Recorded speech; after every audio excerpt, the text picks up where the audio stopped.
This is World of Africa, coming to you live from WION World One studios in India. I'm Eric Njoka. This week we talk about a rumor mill that has stirred up controversy about Cameroonian and world's longest-serving president Paul Biya, with many asking, where is he? Also, Ghana has a huge headache to deal with.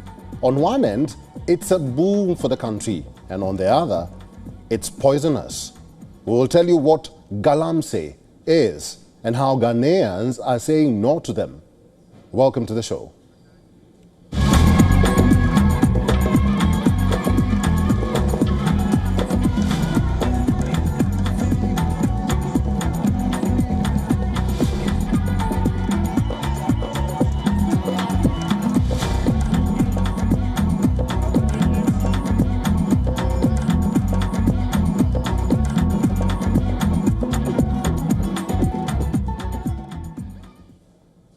There has been ongoing speculation about Cameroon President Paul Biya's health and potential succession due to his advanced age. In October 2024, the government dismissed rumors of his death after his absence from public events since the previous month raised concerns.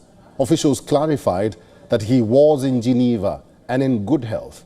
However, even with all the rumors and assurances, the president is still missing in action. Our cover report stands from Yaoundé this week.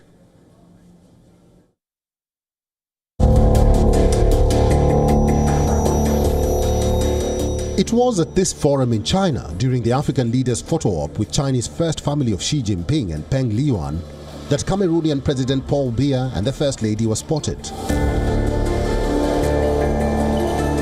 After that, the president vanished from public life. His visibly frail face got so many of his country people to stir up rumors and raise concerns. He has since missed events he was supposed to attend, like the United Nations General Assembly in New York, as well as his absence from a summit in France, stoked speculations about his health. The president also last spoke at a tribute to the army that took part in the Provence landings 80 years ago, an event overshadowed by the Normandy landings 2 months earlier. Mesdames et messieurs. Ladies and gentlemen, there would have been no Allied victory without the sacred alliance of volunteers, without the contribution of other peoples, without foreigners, without blacks and other infantrymen. This struggle was waged together to defend the universal values and ideals of peace and justice.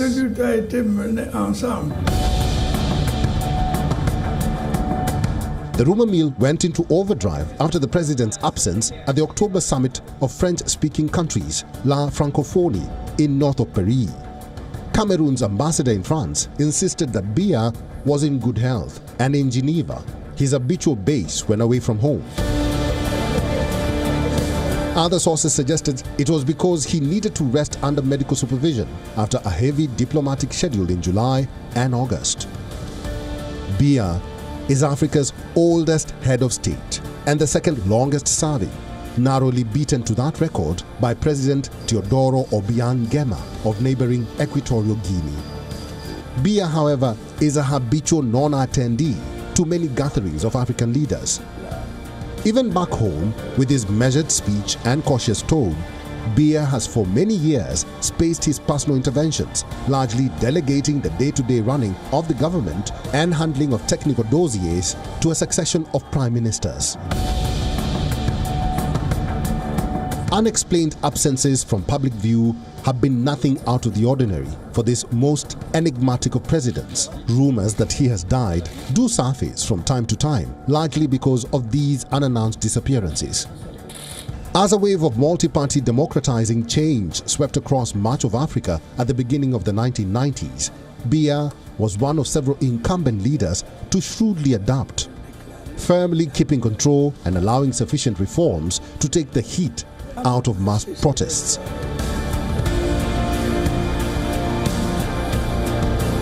Some Cameroonians are, however, comfortable with Biya's restrained approach to leadership and his readiness to leave successive prime ministers to handle routine decisions. They see his role as more symbolic and distant, akin almost to a constitutional monarch.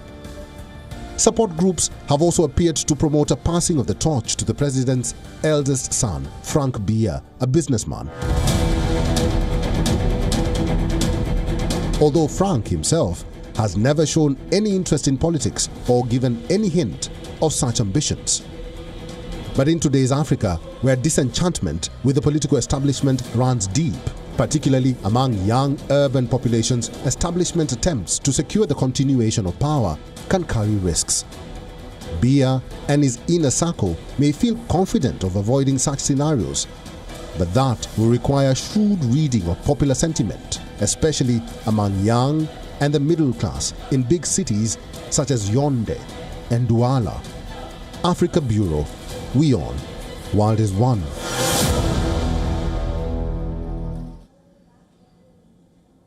Hundreds of people marched through Ghana's capital, Accra, in a peaceful protest against unlicensed gold mining, calling on authorities to act against the dangerous and environmentally damaging practice. Illegal small-scale gold mining, known as galamsey, in Ghana, has picked up this year following an almost 30% rise in global gold prices. Here's a report.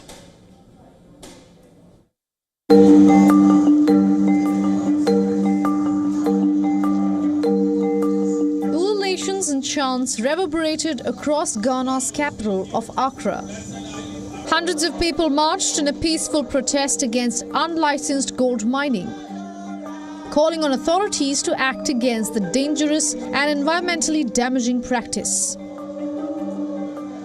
Illegal small-scale gold mining, known as galamsey in Ghana, has picked up this year following an almost 30% rise in global gold prices.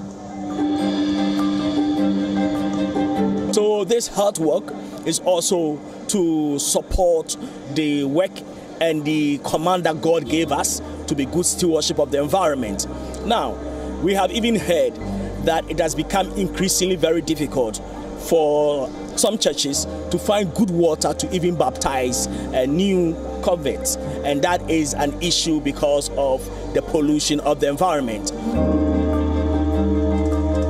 At an unlicensed gold mine in Ghana, men in t-shirts, shorts and rubber boots wade through pools of muddy water laced with mercury, pull out rocks with bare hands and operate a rickety sluice as they search for the precious ore. The ramshackle mine is part of a booming business that is generating livelihoods and informal revenue streams for Ghana's economy, even as it harms miners' health, pollutes waterways, destroys forests and cocoa farms and fuels crime. Before I would start, in fact, now I was not having anything. So I make myself say, no, me to have to go inside and get something. But the time entering inside, I get some about 60,000. So I go in and I took boys and we start doing the galamsey.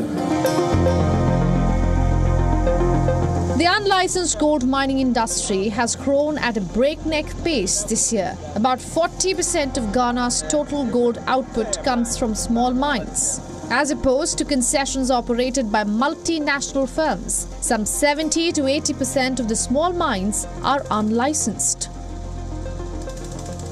Our current president and the next presidents to come must make galamsey a major priority. In fact, mining a major priority. If we are going to mine, we should make sure that we are mining and then we are not spoiling our environment, we are not entering into our forest reserves, and then we are not contaminating our water. And then once that is done, we are good to go. The fundamental cause of illegal mining is getting a place for them to work. That's the main issue. And for 3 decades, governments upon government or government after government will not pay heed to it. Small-scale mines produced 1.2 million ounces of gold in the first 7 months this year, more than in the whole of 2023. This is according to data from Ghana's mining sector regulator. But the boom in a practice that harms society and the environment has spurred calls and protests to clamp down. It has also become a hot-button electoral issue as Ghana heads to the polls on December 7th for a general election. The march followed plans by labour unions for a nationwide strike against the issue this week that were partially called off after the government made promising provisions, according to local media reports citing the organisers. Africa Bureau, WION, World is One. Let's move to East Africa now. Kenya has appealed for urgent financial support from the international community to sustain a police deployment in Haiti, which has been extended by a year. The multinational security mission, which began in June, is helping fight gangs controlling much of the capital Port-au-Prince and nearby areas. The United Nations says more than 3,600 people have been killed in the country since January, including over 100 children, while more than 500,000 Haitians have been forced from their homes.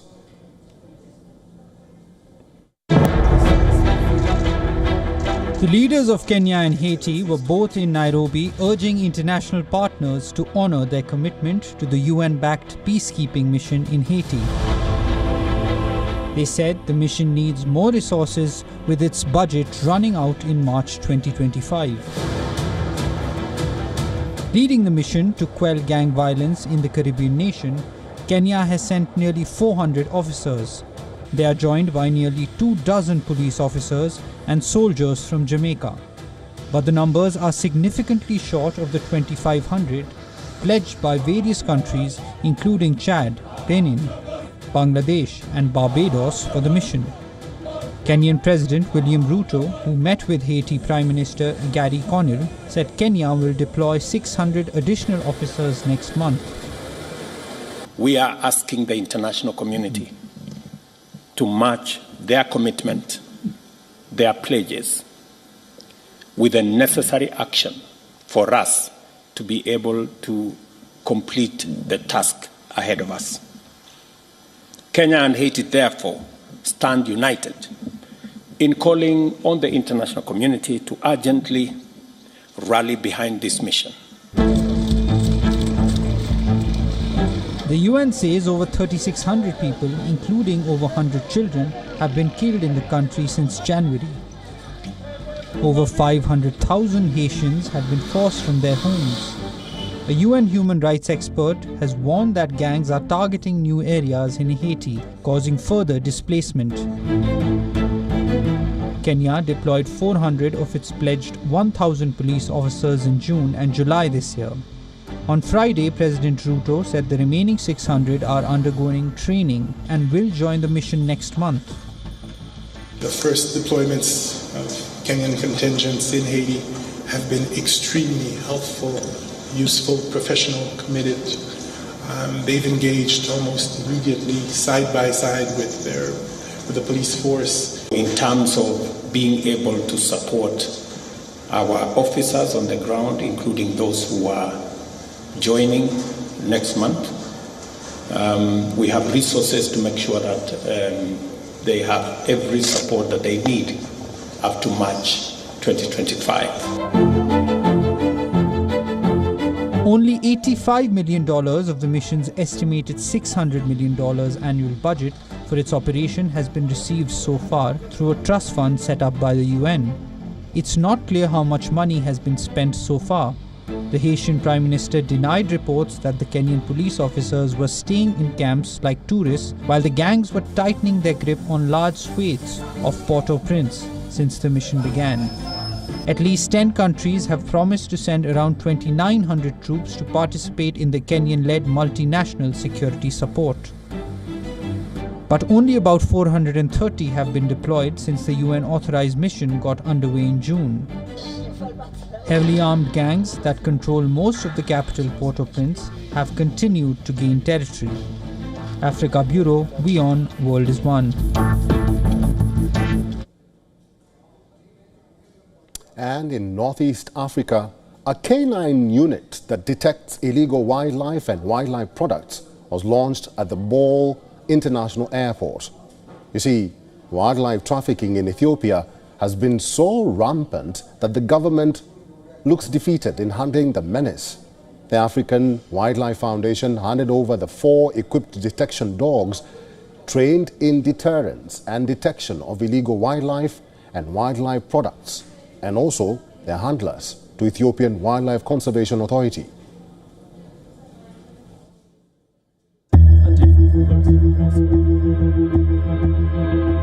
A recent report has highlighted alarmingly low conviction rate for wildlife crime, underlining a troubling trend in Ethiopia's efforts to combat it. Despite the country's rich biodiversity and the importance of wildlife conservation, legal frameworks and enforcement mechanisms are struggling to keep pace with the growing threats posed by poaching and illegal trafficking. According to Didi Wamukoya, law enforcement manager at the African Wildlife Foundation, weak legislation, inadequate detection and prosecution processes, sophisticated trafficking networks, and corruption continue to pose serious threats to wildlife in Ethiopia and Africa at large. The Foundation analyzes legal frameworks and cases to enhance prosecutions in several African countries, including Ethiopia. It also runs a court monitoring program in 4 countries that include Ethiopia, the Democratic Republic of Congo, Kenya, and Tanzania. The report indicates that wildlife crimes in Ethiopia have a conviction rate of 42%. With the majority of suspected offenders walking free after being detained. This is largely due to poor evidence handling practices. In neighboring Kenya, the conviction rate is 84%, with a similar proportion of offenders facing sentencing in Tanzania. Data from the Ethiopian Wildlife Conservation Authority corroborates the report's findings. Many offenders receive minimal penalties or are acquitted due to insufficient evidence or procedural challenges. This has led to a perception of impunity among poachers and traffickers, further exacerbating the crisis. The report indicates that Bole International Airport has become a hub for traffickers due to the lax penalties imposed by Ethiopian law. Countries like Kenya mandate a 20-year prison sentence for endangered species trafficking. Tanzania and Uganda also have relatively better prosecution for wildlife crimes. And now, in what seems like a knee-jerk reaction, the government of Ethiopia is acting. A canine unit that detects illegal wildlife and wildlife products was launched at the Bole International Airport. The African Wildlife Foundation handed over 4 equipped detection dogs trained in deterrence and detection of illegal wildlife and wildlife products and their handlers to Ethiopian Wildlife Conservation Authority. Speaking on the occasion, Tourism Minister said Ethiopia is home to both fauna and flora of various species, but they need protection from traffickers, crimes and losses of habitats. The establishment of this canine unit is not only for Ethiopia. As you know, Ethiopian Airlines is the airlines of Africa. It's a very huge hub that carries travelers from all over Africa. So it would indirectly contribute to the protection of wildlife in other parts of Africa as well. So it is a very big accomplishment. Ethiopian Wildlife Conservation Authority Director General said that illegal wildlife trafficking is one of the challenges threatening many endangered wildlife species in Ethiopia and in the region at large. He added that wildlife trafficking not only harms wildlife resources, but also undermines economies, legal livelihoods, peace and security in affected countries. Wildlife crime is one of a serious problem even globally, and we have been facing the same challenge here in Ethiopia as well. So it's one of our law enforcement activities because we do law enforcement right at the protected area using our rangers ranger force. And but the crime is not only limited to the protected areas or the area close to the protected areas, but there is also trafficking and the smuggling problem. Ethiopia is undertaking numerous measures to mitigate challenges of wildlife crimes in the nation and the region, including increasing border and airport checkpoints and checkpoints along major travel routes. The deployment of the canine unit at Bole International Airport with the support of the African Wildlife Foundation is an important step to deter wildlife crimes. Africa Bureau, WION, World is One.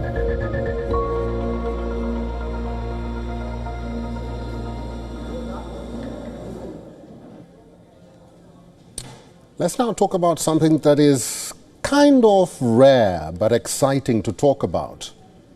Igbo Ora is a town in Nigeria where you might think you are seeing double. See? The Oyo State town has one of the highest birth rates of twins in the world. The town has been welcoming a procession of pairs for a 5-day festival. Twins are common in the Yoruba ethnic group that dominates southwest Nigeria. Here's a report.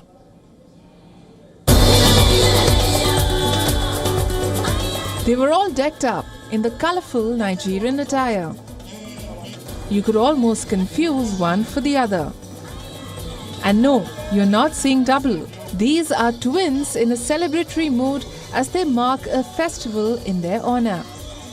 With fanfare, pageantry, talent shows, and even a royal visit, hundreds of people gathered in the self-proclaimed twins capital of the world to celebrate its unusually high rate of multiple births. Twins bring favor, fame, wealth to the parents that have them, and they are kind of unique way. That's why we Yoruba, we celebrate their birth. And maybe that is one of the reasons why God bless us in Yoruba land with the highest number of twins in the world. And that is why we are here to celebrate World Twins Festival. Yoruba culture reveres twins, and their first names are traditionally fixed. Taiwo, meaning one that tastes the world, for the eldest child, and Kehinde, meaning one that came after, for the second born. The town stands out even in the wider Yorubaland region, which boasts an above-average incidence of non-identical twins, according to population experts. The global average birth rate for twins is around 12 per 1,000 births. But in Igbo Ora, it is thought to be closer to 50 per 1,000, according to scientific studies and hospital records. I'll be quite honest, it's a bit disappointing that the event is not as global as it should be. And that is because when we look at it, Igbo Ora is actually the twin capital of the world. They have the highest rate of twins than any other way on earth. So I would expect it to have more publicity, more publicity and tourist attraction than we have here. There has been a lot of effort in the past by scientists, by researchers, medical researchers, to unravel the mysteries behind multiple pregnancy in Igbo Ora. So, and one of the main factors that was identified is the issue of genetic factor. Explanations for the abundance differ. Many residents put it down to diet, especially okra leaf or ilasa soup with yam and amala. Fertility experts and several residents are skeptical, saying there is no proven link between diet and the high twin rate. We prepare the okra soup and the cassava flour and eat it. After eating it, power will come and the stomach will be strengthened. This year's festival saw fewer twins in attendance compared to previous years. Organizers aim to set a Guinness World Record for the largest twin gathering and secure UNESCO recognition as a cultural heritage event. Africa Bureau, WION, World is One.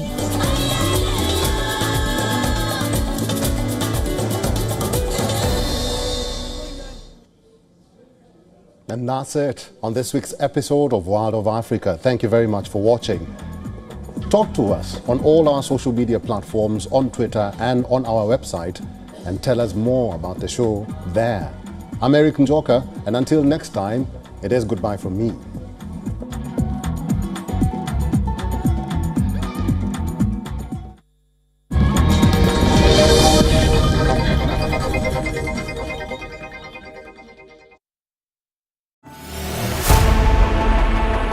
Know more, understand better, think ahead. Hello and a very warm welcome. You are watching Gravitas with me, Molly Gambhir.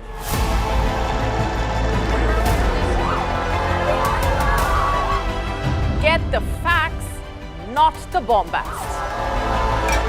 On the 26th of March, dynamic pricing, Baloch separatists